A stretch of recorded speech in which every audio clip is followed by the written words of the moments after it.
केंद्रीय मंत्री नितिन गडकरी ने क्या अपने बेटों को फायदा पहुंचाने के लिए एथेनॉल को प्रमोट किया? क्या किसी राजनीतिज्ञ ने व्यापार के साथ मिलकर राजनीति की है? ये बहुत सारे सवाल उठ रहे हैं। नमस्ते, अभिनव पांडे नाम है मेरा और आप देख रहे हैं खबरों की दुनिया का न्यूज पिंच। 5 जुलाई 2023 केंद्रीय सड़क परिवहन मंत्री राजस्थान के प्रतापगढ़ के दौरे पर थे। यहां एक जनसभा को संबोधित करते हुए उन्होंने एक बयान दिया जो कि अगले दिन देश भर की अखबारों की सुर्खियां बना। गडकरी ने दावा किया था कि एथेनॉल ब्लेंडिंग की बदौलत वो पेट्रोल की कीमत को 15 रुपए प्रति लीटर तक ले आएंगे।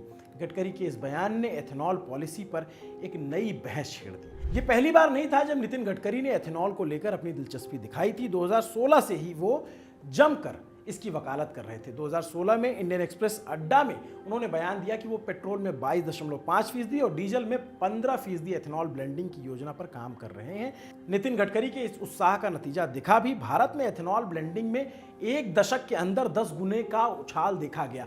जहां 2014 में एथेनॉल ब्लेंडिंग महज 1.5% तक सीमित थी, यानी पेट्रोल डीजल में जो एथेनॉल मिलाया जाता था वो 2024 में 15% तक पहुंच गया। लेकिन एथेनॉल ब्लेंडिंग नितिन गडकरी के दिमाग की उपज नहीं थी। इस पर आज से 25 साल पहले एक और आदमी ने इतने उत्साह के साथ काम शुरू किया था। लेकिन सबसे पहले चलते हैं एथेनॉल की कहानी पर। एथेनॉल की कहानी शुरू होती है गन्ने के खेतों से। दरअसल गन्ने के रस से चीनी बनाने के बाद एक गाढ़ा शीरा बच जाता है जिसे मोलासस कहते हैं। मोलासस, इसको फर्मेट करके एथेनॉल बनाया जाता था। इस एथेनॉल का इस्तेमाल शराब बनाने के लिए होता था। 1860 में जर्मन इंजीनियर निकोलस ओटो ने एथेनॉल का प्रयोग फ्यूल की तरह किया। 1908 में हेनरी फोर्ड ने मॉडल टी नाम की एक कार बनाई जिसमें पेट्रोल और एथेनॉल दोनों को मिलाकर चलाया गया। लेकिन ये छिटपुट प्रयोग थे जिसने पेट्रोल की प्रासंगिकता को रत्ती भर भी नुकसान नहीं पहुंचाया। लेकिन 1975 के ऑयल संकट के दौरान वेनेजुएला ने पहली बार बड़े पैमाने पर एथेनॉल का इस्तेमाल फ्यूल के तौर पर करना शुरू किया। 1978 के ऑयल शॉक के दौरान अमेरिका ने भी मक्के से एथेनॉल बनाया और कानून बनाकर पेट्रोल में 5% एथेनॉल की ब्लेंडिंग की अनिवार्यता कर दी। भारत में एथेनॉल पर काम शुरू हुआ साल 2000 में। उस समय देश में राम नाईक पेट्रोलियम मंत्री हुआ करते थे। वाजपेयी जी की सरकार थी। उन्होंने महाराष्ट्र और उत्तर प्रदेश के कुछ शहरों के 300 पेट्रोल पंप पर एथेनॉल मिश्रित पेट्रोल की बिक्री शुरू करवाई। राम नाईक भी एथेनॉल को लेकर नितिन गडकरी की तरह ही उत्साह से भरे हुए थे। दिसंबर 2001 में उन्होंने घोषणा की कि जल्द ही 8 राज्यों में 5% एथेनॉल मिश्रित पेट्रोल मिलेगा।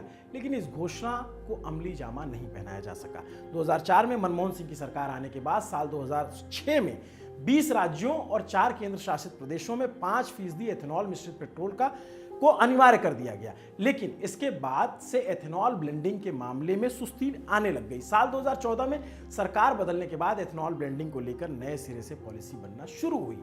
यहां से शुरू होता है नया खेल। 2014 में एनडीए की सरकार आने के बाद 2 बड़े एथेनॉल को लेकर कदम उठाए गए। पहला, खराब हो रहे अनाज से एथेनॉल बनाने के लिए तैयारी शुरू की गई, उसके दरवाजे खोले गए। दूसरा, फिक्स प्राइस पर एथेनॉल की खरीद का प्रावधान बनाया गया। साल 2018 में सरकार ने एथेनॉल को लेकर अपनी नेशनल पॉलिसी रोल आउट की। इस पॉलिसी के मुताबिक भारत को 2030 तक 20% एथेनॉल ब्लेंडिंग का लक्ष्य पूरा करना था। इसके लिए वाहन निर्माता कंपनियों को सरकार की तरफ से निर्देश मिले कि वो अपने वाहन यानी अपनी गाड़ियां जो मैन्युफैक्चर कर रहे हैं उसे E20 फ्यूल के मुताबिक ढालना शुरू कर दें। फिर होता यह है कि इस दिशा में अभूतपूर्व तेजी दिखाई देती है। जून 2021 में प्रधानमंत्री Narendra Modi road map for ethanol blending 2020-25 जारी करते हैं। इस रोड मैप में 20% एथेनॉल ब्लेंडिंग के टारगेट को 2030 में पूरा करना था, लेकिन 2025 में इसे हासिल कर लिया गया। भारत ने एथेनॉल ब्लेंडिंग के लक्ष्य को समय से पहले हासिल करके दिखा दिया। लेकिन एथेनॉल ब्लेंडिंग में आई तेजी का असर कहीं और भी दिखा, जहां से सवालों के सिरे शुरू होते हैं। CIAN एग्रो इंडस्ट्रीज नाम की एक कंपनी है। एथेनॉल ब्लेंडिंग करने वाली इस कंपनी के रेवेन्यू में महज 2 साल के भीतर 500% से ज्यादा उछाल देखा गया। वित्त वर्ष 2023-24 में इस कंपनी का रेवेन्यू 171 करोड़ था। ये वित्त वर्ष 2024-25 में बढ़कर 1029 करोड़ हो गया और इस वित्त वर्ष की 2 तिमाही में कंपनी 1522 करोड़ का व्यापार कर चुकी है। रेवेन्यू में आई इस तेजी का असर CIN एग्रो इंडस्ट्रीज के शेयर कीमत पर भी दिखा। जहां 2023 में इसके शेयर की कीमत थी 37 रुपए 30 पैसे, वहीं वो आज बढ़कर 812 रुपए हो चुकी है। मतलब कि 650 गुना उछाल आया। लेकिन एथेनॉल बनाने वाली इस कंपनी की कामयाबी में कॉन्फ्लिक्ट ऑफ इंटरेस्ट की बू आ रही है।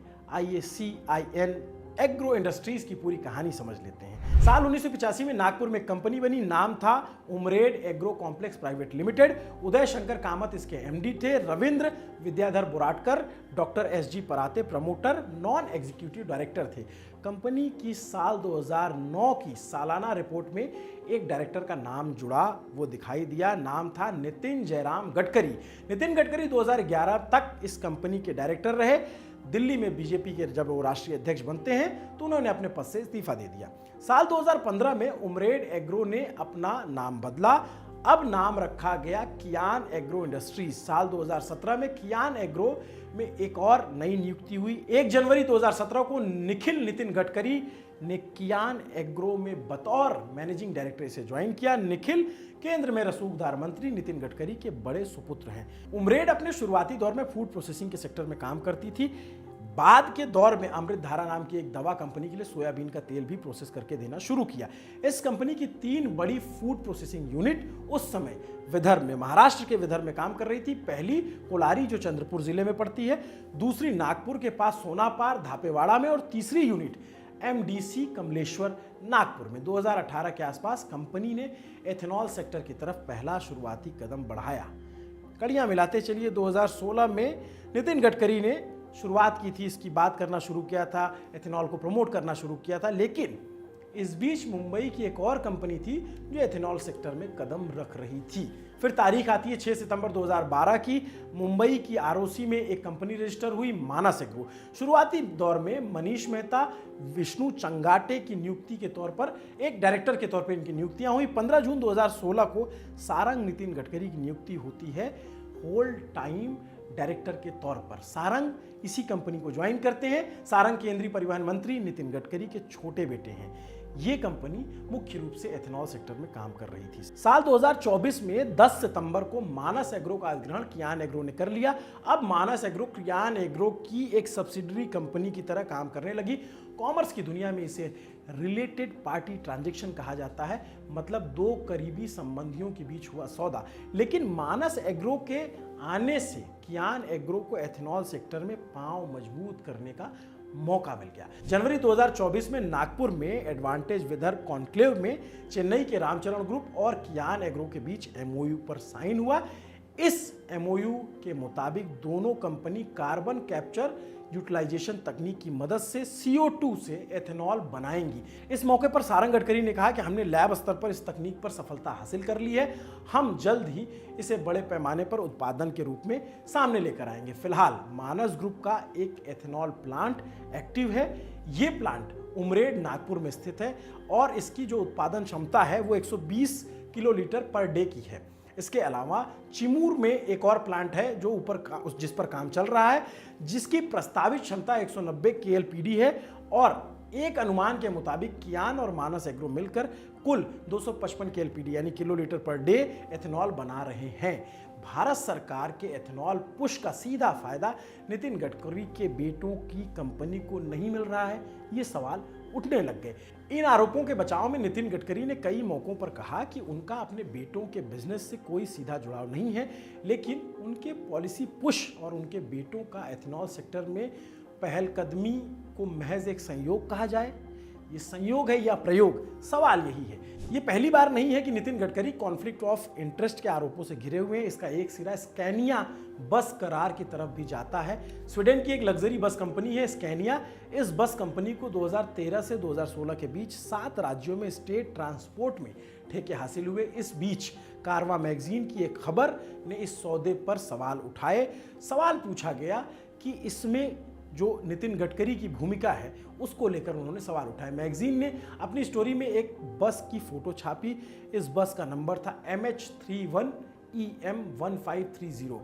ये बस नागपुर में पूर्ति ग्रुप के कंपाउंड में खड़ी थी। बस सुदर्शन हॉस्पिटैलिटीज़ के नाम से रजिस्टर थी।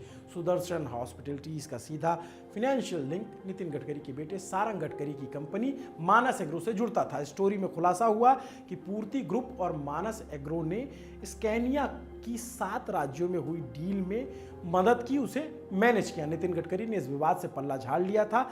उनका कहना था कि ये बस उनकी बेटी की शादी में किराए पर आई थी और इससे उनका कोई सीधा संबंध नहीं है। लेकिन स्कैनिया के इंटरनल ऑडिट के लीक के दस्तावेजों में दिखाया गया कि सारंग गडकरी बस की मैन्युफैक्चरिंग के दौर से ही लगातार कंपनी के संपर्क में थे और इस बस को उनके बताए स्पेसिफिकेशन के हिसाब से तैयार किया गया था। इस खुलासे के बाद साफ था कि नितिन गडकरी इस मामले में गलत बयानी कर रहे थे।